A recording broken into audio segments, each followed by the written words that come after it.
नमस्कार बच्चों, बहुत बहुत स्वागत है आप लोगों का इस वीडियो में। मैं हूं सरोज सिंह। तो पिछले वीडियो में हम लोगों ने बच्चों प्राकृतिक वनस्पतियां एवं वन्य जीव इसके बारे में अध्ययन कर रहे थे। तो जहां तक हम लोग ब्राज़ील की वनस्पतियां और भारत की वनस्पतियां इसके बारे में हम लोगों ने जानकारी प्राप्त की, जिसके अंतर्गत हम लोगों ने ये पढ़ा कि ब्राज़ील का जो भाग विषुवत रेखा के पास आता है वहाँ पर बहुत अधिक वर्षा होती है, और जैसे जैसे विषुवत रेखा से दूर जाते हैं वैसे वैसे वृष्टि की मात्रा और कालावधि यानी समय ये कम होता जाता है। इसलिए इस प्रदेश में जो वनस्पतियाँ पाई जाती हैं उनका जीवन काल कम होता है। जिस प्रदेश में ज़्यादा वर्षा होती है वहाँ सदाबहार वन पाए जाते हैं, वहाँ वनों का घनत्व अधिक होता है। विश्व की सर्वाधिक वनस्पतियाँ की प्रजातियाँ ब्राज़ील में पाई जाती हैं। यहाँ अर्ध सदाबहार, शुष्क इत्यादि प्रकार की वनस्पतियाँ भी इस देश में पाई जाती हैं। पाव, ब्रासील, रबर, महोगनी, शीशम और आर्किड, इस प्रकार की वनस्पतियाँ, कुछ विशेष प्रकार की वनस्पतियाँ ब्राज़ील में पाई जाती हैं।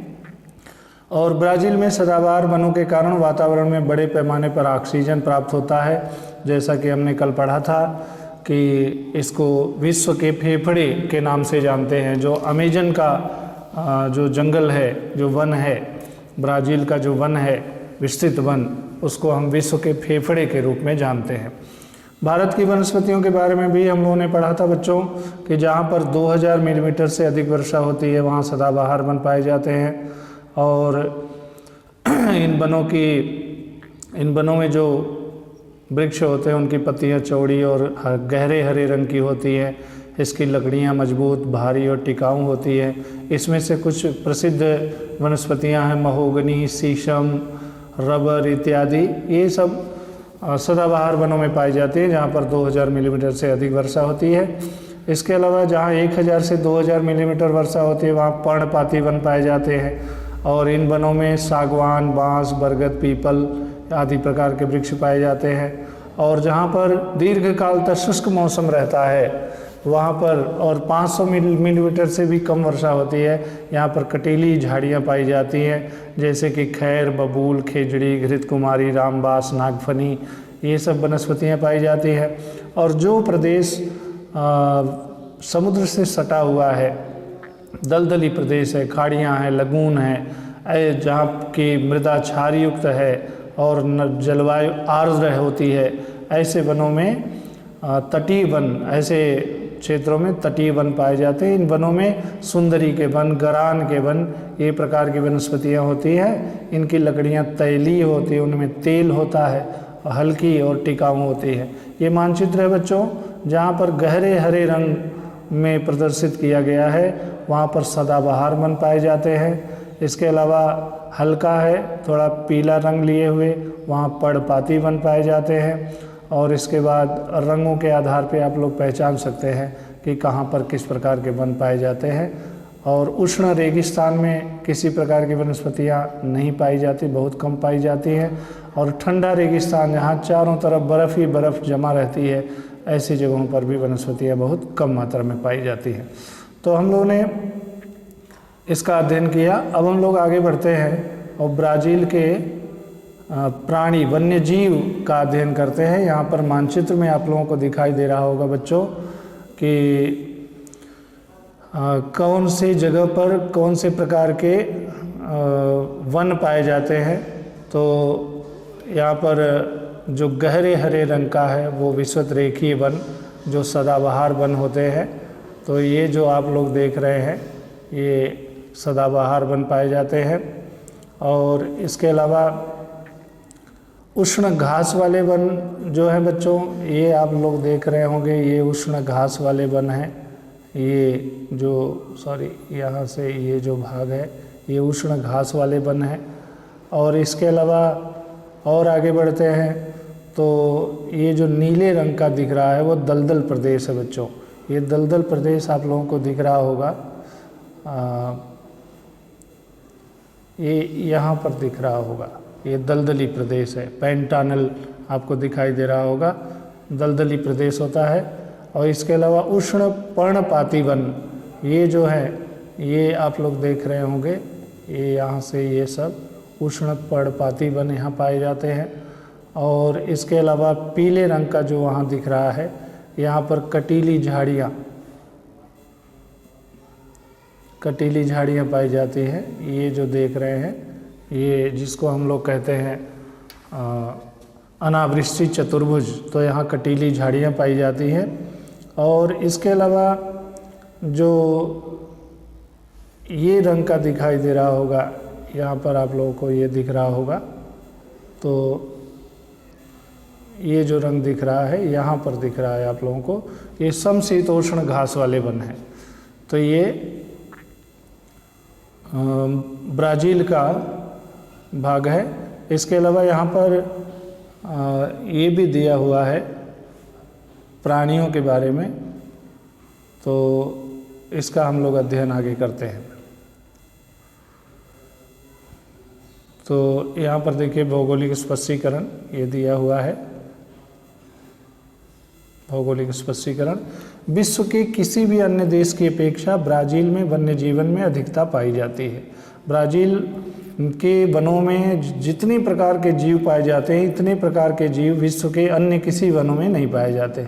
पेंटानल नामक दलदली प्रदेश में विशाल एनाकोंडा जो आप लोगों ने फिल्मों में देखा होगा, वो एनाकोंडा इसी पेंटानल नामक दलदली प्रदेश में पाया जाता है। आप लोगों को यहाँ मैं दिखा दूँ, ये पेंटानल और यहाँ सांप बना हुआ है, ये जो देख रहे हैं। तो पेंटानल ये दलदली प्रदेश में पाया जाता है और ये विश्व का एकमात्र ऐसा स्थान है जहाँ पर एनाकोंडा पाया जाता है। इसके अलावा ब्राज़ील में बड़े गिनी पिग मगरमच्छ, यहाँ मगरमच्छ का चित्र बना हुआ है देख रहे हैं। और इसके अलावा घड़ियाल, बंदर, प्यूमा, तेंदुआ आदि प्रकार के प्राणी पाए जाते हैं। मछलियों की प्रजातियाँ सागर में पाई जाती हैं। स्वॉर्ड फिश और नदी में पाई जाने वाली पिराना व गुलाबी डॉल्फिन, ये प्रकार की मछलियाँ ब्राज़ील में पाई जाती हैं। बहुत ऊंचाई पर उड़ने वाले बड़े आकार का कोंडोर पक्षी, विभिन्न प्रकार के तोते, मकाऊ, राजहंस आदि पक्षियों की प्रजातियाँ और लाखों प्रकार के कीड़े यहाँ के वनों की विशेषता है। ये सब चीज़ें यहाँ पर पाई जाती हैं। तो अभी आप लोगों ने देखा। इसके अलावा वन्य प्राणियों की अवैध तस्करी और वनों की कटाई, स्थलांतरित कृषि और रोका, प्रदूषण आदि के कारण हो रही पर्यावरण की हानि जैसी समस्याएं ब्राज़ील के सम्मुख हैं। तो अब प्रश्न आता है कि ब्राज़ील में पर्यावरणीय समस्याएं क्यों हैं? तो वन्य प्राणियों की अवैध तस्करी, वनों की कटाई, स्थलांतरित कृषि होता है बच्चों, एक जगह जंगल काट कर वहाँ पर किसान खेती करता है। जब वहाँ की ज़मीन अनुपजाऊ हो जाती है तो फिर उस जगह से दूसरी जगह चले जाते हैं। इस तरह से वनों का विनाश करते चले जाते हैं, इसको रोका कहते हैं। तो इन प्रमुख समस्याओं के कारण पर्यावरण की हानि बड़े पैमाने पर हो रही है। इस कारण अनेक स्थानीय प्रजातियां विलुप्त हो रही हैं, इसलिए बहुत सारी प्रजातियां जो हैं वो नष्ट हो रही हैं, समाप्त होने के कगार पर हैं। तो ये हम लोगों ने पढ़ा बच्चों ब्राज़ील के वन्य जीवन के बारे में। अब हम लोग आ जाते हैं भारत के वन्य जीवन के बारे में पढ़ लेते हैं। तो भारत का वन्य जीवन यहाँ पर देखिए भौगोलिक कारण लिखा हुआ है। वन्य प्राणियों में भी भारत में प्रचुर विविधता दिखाई देती है। जैसे वनों में विविधता है, सदाबहार वन, उष्ण सदाबहार वन, कटीली झाड़ियों के वन, तटीय वन, जैसे अलग अलग प्रकार के वन भारत में पाए जाते हैं, वैसे वन्य प्राणियों में भी बड़ी विविधता पाई जाती है भारत में। भारत के उष्ण व नम वनों में हाथी पाए जाते हैं। जहाँ पर उष्ण और नम वन है बच्चों, वहाँ पर हाथी पाए जाते हैं। असम के दलदली प्रदेश में एक सींग वाला गैंडा पाया जाता है। रेगिस्तान में जंगली गधे, घुड़सर और ऊंट पाए जाते हैं। हिमालय के बर्फीले प्रदेश में हिम तेंदुए, चमरी यानी याक पाए जाते हैं। प्रायद्वीपीय प्रदेश में जंगली भैंसा ये पाया जाता है। इस तरह से अनेक प्रकार के हिरण, मृग, बंदर आदि प्राणी पाए जाते हैं। विश्व में केवल भारत में ही बाघ और सिंह दोनों पाए जाते हैं। ऐसा कोई देश दुनिया में नहीं है जहाँ बाघ और सिंह दोनों एक साथ पाए जाते हैं। केवल भारत ही ऐसा देश है जहाँ पर यहाँ के वनों में बाघ और शेर दोनों पाए जाते हैं। इसके अलावा बच्चों नदियों, खाड़ियों और तटीय प्रदेशों में कछुए, मगरमच्छ, घड़ियाल आदि प्राणी पाए जाते हैं। वनों में मोर, किलकिला यानी चिड़ैया, तीतर, कबूतर, रंग बिरंगे तोते, आर्द्र भूमियों में बतख, बगुले, सारस, घास वाले प्रदेशों में गोंडावन पक्षी, ये सब घास वाले प्रदेशों में गोंडावन पक्षी पाए जाते हैं। तो ये भारत के वनों में पाए जाने वाले प्राणी हैं। भारत भी वन्य प्राणियों की विविधता के लिए जाना जाता है। जितने प्रकार के वन होते हैं उससे अधिक प्रकार के वन्य प्राणी भी यहाँ पर पाए जाते हैं। और यहाँ के वनों का भी विनाश हो रहा है। प्रदूषण, तस्करी, वनों की कटाई के कारण अनेक प्रजातियाँ भारत से लुप्त हो चुकी हैं। जैसे चीता, इसकी संख्या बहुत कम हो गई है। इसको बचाने के लिए बहुत सारे अभियान चलाए जा रहे हैं। वन्य प्राणियों के संरक्षण और वनों के संवर्धन की दृष्टि से भारत सरकार ने अनेक स्थानों पर राष्ट्रीय उद्यानों, वन्य प्राणियों और पक्षियों हेतु अभयारण्य एवं संरक्षित वनों की स्थापना की है। तो वनों को बचाने के लिए, वन्य प्राणियों को बचाने के लिए भारत सरकार ने भी कई कदम उठाए हैं। जैसे किसी वनों को राष्ट्रीय उद्यान और अभयारण्य, संरक्षित वन इस तरह से घोषित कर दिया है, जहाँ पर शिकार के लिए मनाही है, जहाँ पर खेती के लिए मनाही है, जहाँ पर निवास करना मनाही है, जहाँ पर केवल आराम से वन्य प्राणी रह सकते हैं। इसलिए भारत ने बहुत सारे जंगलों को राष्ट्रीय उद्यान और अभयारण्य, संरक्षित वन इस तरह से घोषित कर दिया है। अब यहाँ पर देखिए क्या होता है। बाघ भारत का राष्ट्रीय पक्षी है। बाघों की संख्या दिन ब दिन कम होती जा रही है। ऐसी परिस्थिति हाथियों की भी है। हाथी भी कम होते जा रहे हैं। आप ऐसे वनस्पतियों और प्राणियों के बारे में जानकारी प्राप्त करिए। उनके अधिवास कहाँ है ढूंढिए। इन प्राणियों के संवर्धन हेतु क्या करने की आवश्यकता है और कहाँ इसका प्रस्तुतिकरण दीजिए। तो ये सब आप लोगों का वो है। और यहाँ पर उष्णकटिबंधीय वन कहाँ पर पाए जाते हैं, मानचित्र देख करके हमें प्रदेशों का नाम लिखना है। भारत के कौन से प्रदेश, ब्राज़ील के कौन से प्रदेश, अर्ध शुष्क और कटीले वन कहाँ पाए जाते हैं, विशेषता इसकी क्या लिखनी है, और भारत में कहाँ पाए जाते हैं, ब्राज़ील में कहाँ पाए जाते हैं, समाना, इसी तरह से इसका वर्गीकरण करना है। भिन्न घटक पहचानिए। ब्राज़ील में पाए जाने वाले वनों के प्रकार, कटीली झाड़ियों के वन, सदाबहार वन, हिमालयीन वन, पर्णपाती वन। तो इसमें भिन्न पहचानना है बच्चों, जो यहाँ नहीं है उसको पहचानना है। तो अभी हम लोग देख रहे हैं कि ब्राज़ील में कटीली झाड़ियाँ भी पाई जाती हैं, सदाबहार वन भी पाए जाते हैं, पर्णपाती वन भी पाए जाते हैं, हिमालयीन वन नहीं पाए जाते। तो ये भिन्न घटक पहचानना है। इसी तरह और आगे देखते हैं भारत के संदर्भ में। तो गरान के वन, भूमध्य सागरीय वन, कटीली झाड़ियों के वन, विषुवतरेखीय वन। तो बच्चों भारत में गरान के वन पाए जाते हैं, कटीली झाड़ियों के भी वन पाए जाते हैं, विषुवतरेखीय वन भी पाए जाते हैं, भूमध्य सागरीय वन नहीं पाए जाते हैं।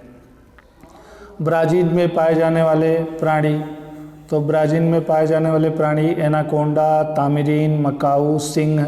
तो बच्चों एनाकोंडा पाया जाता है, मकाऊ पाया जाता है, तामरीन पाया जाता है, सिंह नहीं पाया जाता है। भारत की वनस्पतियाँ, तो भारत की वनस्पतियों में अगर हम देख लें तो भारत में देवदार, अंजन, बरगद, आर्किड। तो देवदार मिलता है, अंजन मिलता है, बरगद मिलता है, आर्किड नहीं मिलता है, ये भिन्न है। और इसके बाद अगर हम देखें जोड़ियाँ मिलाओ तो सदाबहार वन और पर्णपाती वन, तटीय वन, हिमालयीन वन, कटीली झाड़ियों के वन। तो कटीली झाड़ियों के वन हो गया बच्चों खेजड़ी, और हिमालयीन वन ये देवदार, और इसके अलावा तटीय वन तो सुंदरी, और पर्णपाती वन तो सागौन, और इसी तरह सदाबहार वन तो ये पाउबा, ब्राज़ील, पाओ ब्राज़ील, ये हो जाएगा। इसकी जोड़ियाँ बना सकते हो, संक्षेप में उत्तर लिखो, इसको आप लोग कर लेना। तो इस तरह से आज का ये पाठ समाप्त हुआ। भौगोलिक कारण भी लिखना है। तो बच्चों पाठ 5 प्राकृतिक वनस्पति एवं वन्य जीव ये कंप्लीट हो गया। इसको आप लोग नोटबुक में लिख लेना। और यहाँ पर देखिए मानचित्र दिया है और क्या करने के लिए दिया है, आकृति 5.5। तो मानचित्र में भी दिखाना रहता है, इसको प्रश्न में देख लेना और इसी तरह का मानचित्र लेकर आप लोग उसको प्रदर्शित करना। तो धन्यवाद। आज के वीडियो में बस इतना ही।